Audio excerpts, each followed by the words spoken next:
ये आर्मी का बच्चा हमेशा की तरह इस जल परी के बच्चे के साथ खेल रहा होता है। तभी जल परी के बच्चे की माँ जल परी के बच्चे को अपने पास बुलाती है। जल परी का बच्चा आर्मी बच्चे को गले लगाता है और दौड़कर अपनी माँ के पास चला जाता है और दोनों समुद्र में चले जाते हैं और आर्मी का बच्चा अपने घर चला जाता है। कुछ दिनों के बाद जब आर्मी का बच्चा जल परी के बच्चे के साथ खेलने के लिए आ रहा होता है, तभी बच्चा हैरान होकर जमीन पर गिर जाता है और रोने लगता है क्योंकि समुद्र पूरा सूखा होता है और जल परी का बच्चा और माँ तड़प रहे होते हैं। ये देखकर आर्मी का बच्चा जल्दी से एक मिट्टी का प्लेन बनाता है। आर्मी का बच्चा एयरप्लेन में बैठकर बादल से पूछने जाता है कि बारिश क्यों नहीं हो रही है। बादल कहता है बच्चे वीडियो को लाइक सब्सक्राइब नहीं करते, इसीलिए मैं नाराज हूँ। आर्मी का बच्चा कहता है बच्चे लाइक सब्सक्राइब कर देंगे, आप बारिश कर दो, मेरे दोस्त मर रहे हैं। कुछ देर बाद बारिश होती है और समुद्र दोबारा पानी से भर जाता है और आर्मी का बच्चा और जलपरी का बच्चा फिर से खेलने लगते हैं। ये देखकर जलपरी के बच्चे की माँ खुश हो जाती है। भोले बाबा समोसा फ्राई करके अपने दोस्तों के साथ मजे से समोसा खा रहे थे।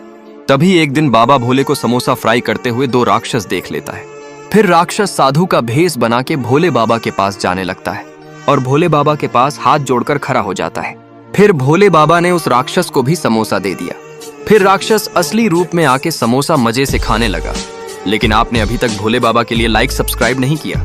एक दिन हनुमान जी मिट्टी से छोटी झोपड़ी बना रहे थे। तभी एक राक्षस आकर बोला, ये कैसी झोपड़ी है, मैं तो इससे बेहतर बना दूंगा। अगले दिन राक्षस ने चुनौती दी और दोनों में मुकाबला तय हुआ। पहले राक्षस ने बड़ी टावर जैसी झोपड़ी बनाई, उसके साथ ही खुशी से चिल्लाए, हमारी जीत पक्की। फिर हनुमान जी ने अपनी भक्ति से क्रिस्टल की झोपड़ी बनाई तो देवता बोले, सच्चा धर्म ही जीतेगा, अब निर्णय आपके हाथ में है। राक्षस को जिताने वाले कमेंट करें और हनुमान जी को जिताने वाले लाइक और सब्सक्राइब करें।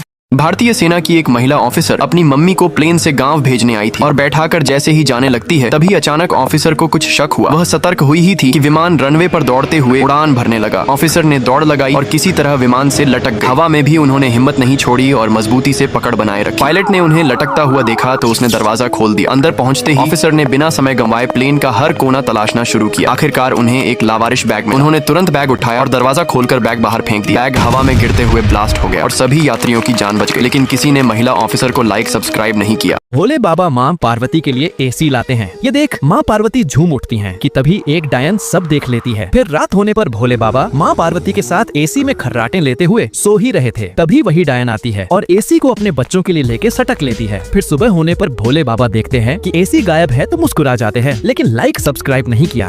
गणेश और हनुमान मोदक खा रहे थे। तभी दोनों में बहस हो जाती है कि कौन ज्यादा मोदक खा सकता है। तभी वहां माता पार्वती आ जाती है और कहती हैं कि निर्णय अब मुकाबला से होगा। सभी बंदर कहते हैं कि हमारे हनुमान जी जीतेंगे, तो कैलाश के सभी चूहे भी कहते हैं कि हमारे गणेश जी जीतेंगे। इसी बात पर दोनों में मुकाबला तय हो जाता है और जापान से कंटेनर में भर भर कर मोदक लाए जाते हैं। जो ज्यादा मोदक खाएगा वह जीत जाएगा। दोनों मोदक खाने लगते हैं मगर दोनों बराबर मोदक खाकर थक जाते हैं। अब इसका चुनाव वोटिंग से किया जाएगा। गणेश को जिताने वाले लाइक सब्सक्राइब करेंगे और हनुमान को जिताने वाले कमेंट और सब्सक्राइब करेंगे।